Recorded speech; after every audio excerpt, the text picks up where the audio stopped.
आज तो हमने सारे भारत के हमारे जितने प्रतिनिधि मजदूरों के उनको जो प्रमुख लोगों को आज यहाँ पर एमआईजी क्लब के बैठक के लिए बुलाया है।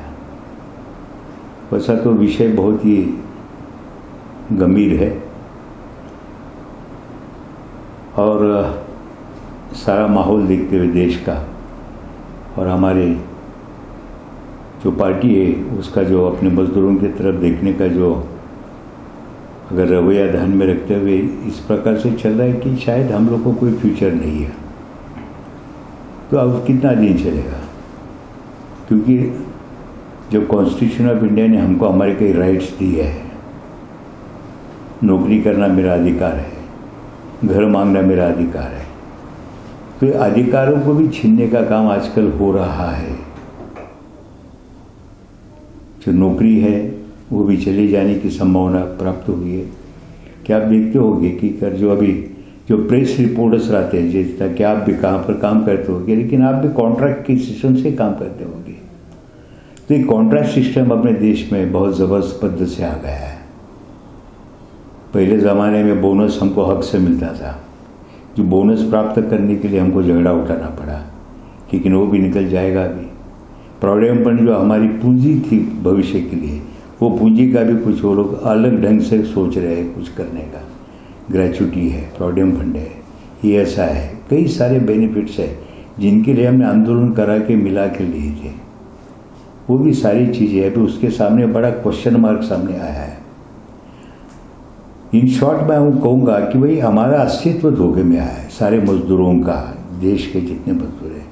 और आज इतनी बड़ी संख्या है, जितनी मजदूरों की ताकत है, युवा पीढ़ी की इतनी बड़ी ताकत है, अगर उनको काम धंधा नहीं मिलेगा, 30 करोड़ जनता आबादी हमारे देश में है, अगर उनको नौकरी धंधा और कानून नहीं मिले तो शायद we don't know where we are going to lead.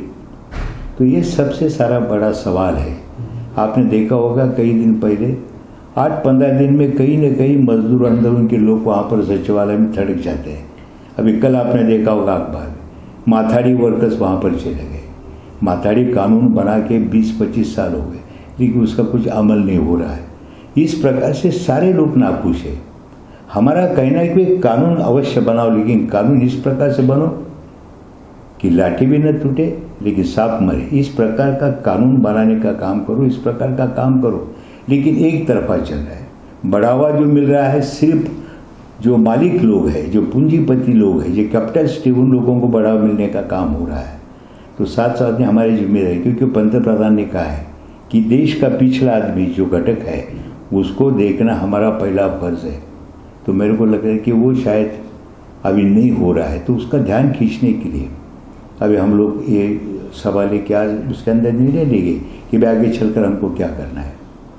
क्योंकि सवाल ऐसा है, अभी बाहर के देश के लोग आते हैं यहाँ पर, पैसा लगाते हैं, उनको सारी तुम मदद करते हो। चाइना में भी लोग आते हैं, उनको चाइना वाले भी देते हैं। हर कंट्री के अंदर जो आ गए लोग उनको काम मिलता देते हैं। लेकिन हमारे देश में जब मजदूरों की इतनी बड़ी तादाद होते हुए उनका कानून हमारे सामने मत चलाओ। मजदूरों का संरक्षण करे, उनकी पूंजी जो उनका जो जिसके ऊपर उनका जो चलता है, दिनचर्या चलती, जो पगार मिलता है, वो उसके ऊपर कुछ कानून और पाबंदी हर आदमी के ऊपर होनी चाहिए। The guarantee of security of job has to be given by the government. It's a responsibility of the government to give us a guarantee of security of job. It is in the constitution.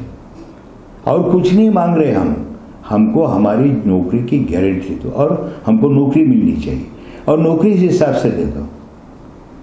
अभी कितने कानून बनाते हैं कि भाई ये factory में काम करने वाले मजदूर को इतना वेतन मिलना चाहिए, क्या उसका अमल होता है? नहीं होता है। अपने कानून बनाए, कानून का अमल नहीं होता है। तो अमल नहीं होता है तो ये इसके लिए हम क्या करें? अगर रास्ते पे आके आंदोलन करेंगे तो उनका पुलिस पकड़ के लेके जाएगी। तो ये सारी बातें होने के पहले सरकार जो है, जिम्मेदार सरकार है, मोदी साहब जो सरकार में बैठे हमारे पंतप्रधान हैं, उनके पास बहुत सारी योजनाएं हैं और सिर्फ एक आम आदमी को नज़र में सामने रखते हुए इन्हें पूरा काम कर रहे हैं। तो इनका फ़र्ज़ है, सारे जो लोग बैठे वहाँ पर उनका फ़र्ज़ है कि मज़दूरों के बारे में अभी अच्छा सोचने का वक्त आ गया है। अगर नहीं सोचेंगे तो शायद आज शांतता है, लेकिन शांतता भंग हो सकती है, फ्यूचर में कुछ भी हो सकता है। और जिस दिन इस देश का मजदूर रास्ते पे आएगा तो मेरे ख्याल से बड़ी तकलीफ होगी सबको। इनको सबको लगता है कि भाई मजदूर अभी आंदोलन करने के मूड में नहीं है। जो मजदूर था 65-70 उस साल में जब मजदूर था कि जो झगड़े करके हमसे जो टकराएगा मिट्टी में मिल गया, इस प्रकार की आंदोलन की भाषा करने वाला मजदूर अभी नहीं करता है। क्यों?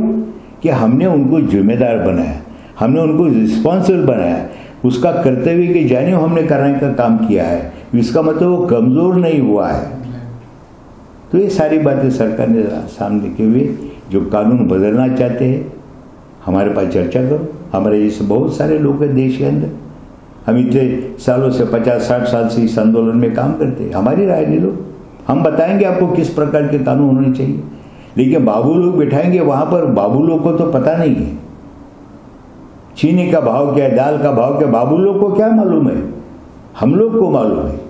तो आज के तारीख के ऊपर अगर आप लोग जिस प्रकार से ख्याल करते सारे लोगों का, ये घटक जो है मजदूर जो आपकी जो मिलते हैं आपको, जो आपके फाइनेंस जो मिलता है उसके अंदर उसका बड़ा कंट्रीब्यूशन रहता है। आपके देश के अंदर जितनी भी आवक आती है उसके अंदर मजदूरों का बड़ा उसका योगदान है। वो हम भूलना नहीं चाहिए। उसको बढ़ावा दो उसको, और उसके पास काम करने के लिए लो, ताकि वो आपको सरकार से आगे चलता रहेगा। और हमारा आखिरी में वही आज मैं मीटिंग में कहने वाला हूँ कि हमारे जो पंत प्रधान हैं उनके सामने आम आदमी है, उनको कुछ अच्छा करना है। ये पूंजीपति लोग आज है कल नहीं है।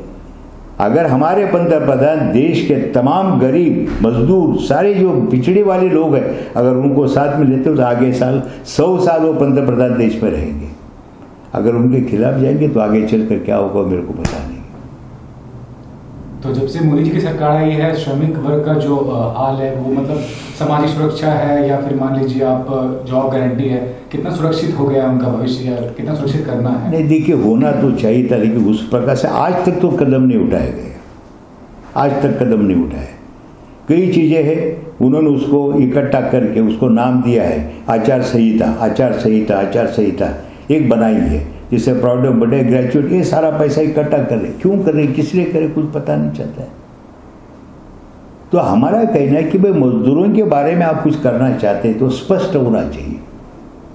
उसके बारे में आपकी नीति क्या है वो लोगों को अच्छी तरह से समझनी चाहिए। तो हम सहकार करेंगे, हम सहभाग देंगे उसके अंदर। अगर कुछ हम लोग को ही पता नहीं चलता है तो हम हमारे मजदूरों को क्या बताएंगे। स्पष्टता होनी चाहिए। उसका जो भी करना चाहते हैं वो लोगों के सामने आने के बाद उनको तुरंत पता चलना चाहिए भाई ये मेरा भविष्य, ये मेरे को मिलेगा, ये सब कुछ होगा। आज हम अंधेरे में लटक रहे हैं, और अंधेरे में लटकना इतने बड़ी तादाद में लोग अगर रखते तो मेरे ख्याल से वो ठीक नहीं। तो पश्चिम देश में जिस तरह से हर श्रमिक का जो भविष्य बहुत सुरक्षित है, तो उस तरह का माहौल हमारे देश में कब आएगा, क्या करना चाहेंगे? अब यूरोप की बात लें, अमेरिका की बात लें, काफ़ी अगर हर कंट्री में जाओ, जैसे आप ऑस्ट्रेलिया में जाइए, वहाँ पर नीड बेस वेज दिया जाता है ज़रूरत से। यहाँ पर हमने मिनी वेज बनाया है, लेकिन कभी मिलता है कभी नहीं मिलता है। और अभी तो माहौल पूरा बदल गया। आउटसोर्सिंग नाम का जो भूत हमारे सामने आया है। आउटसोर्सिंग क्या है? आउटसोर्सिंग क्या है? इसका मतलब होता है कि जो परमानेंट जॉब, जो अगर परमानेंट एम्प्लॉय आप काम करते हैं तो उसको प्रोविडेंट फंड मिलता है, उसको ग्रेच्युटी मिलता है, ईएस मिलता है, उसको सारे परमानेंट बेनिफिट मिलते हैं। और भविष्य में निधि मिलता है उसको, बेचारा जब वो रिटायर होता है जो खाएगा।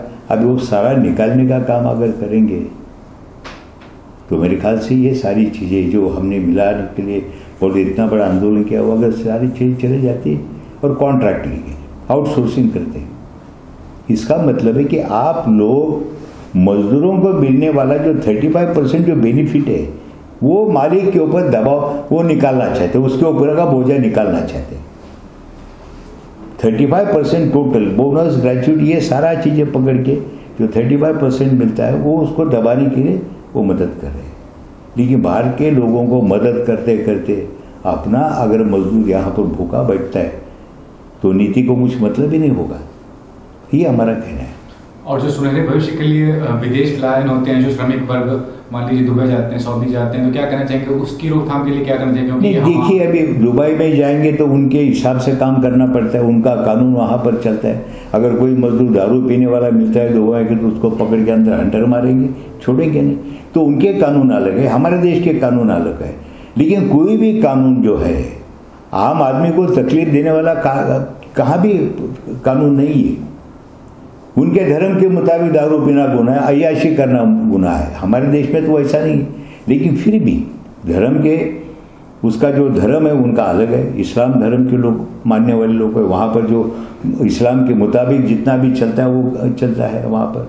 लेकिन मजदूरों के बारे में उन्होंने जो उनका जो देने का है, जो मिनिमम वेज है, जो भी है वो पक्का है।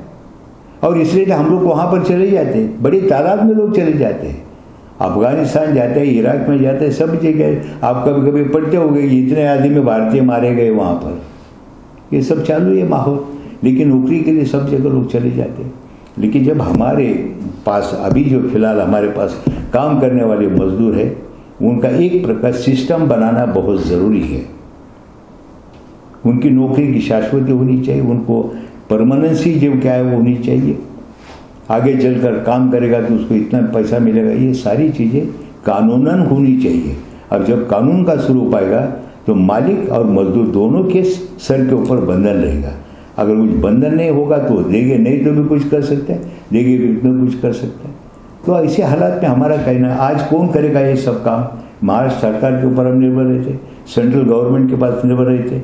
लेकिन वो दोनों तरफ कोई बोलता है कि वो स्टेट का मामला आप उधर जाइए, सेंटर बोलते वो स्टेट वाले बोलते हैं आप उधर केंद्र में जाइए। तो इस प्रकार के फुटबॉल बनाया जा रहा है हमारा। तो ये सिर्फ मेरा अकेले का प्रश्न नहीं, ये सारे जितने भी संगठन हैं, आईटेक के हैं, इंटेक के हैं, कम्युनिस्ट के हैं, जितनी सारे संगठन हैं, हमने दिल्ली में कितनी बार इकट्ठा बैठक की, सारे लोगों को कहा कि भाई इकट्ठा इस विषय के ऊपर हम सब let us forget the political differences, come together on this issue। वो भी बातचीत चल रही सब कुछ।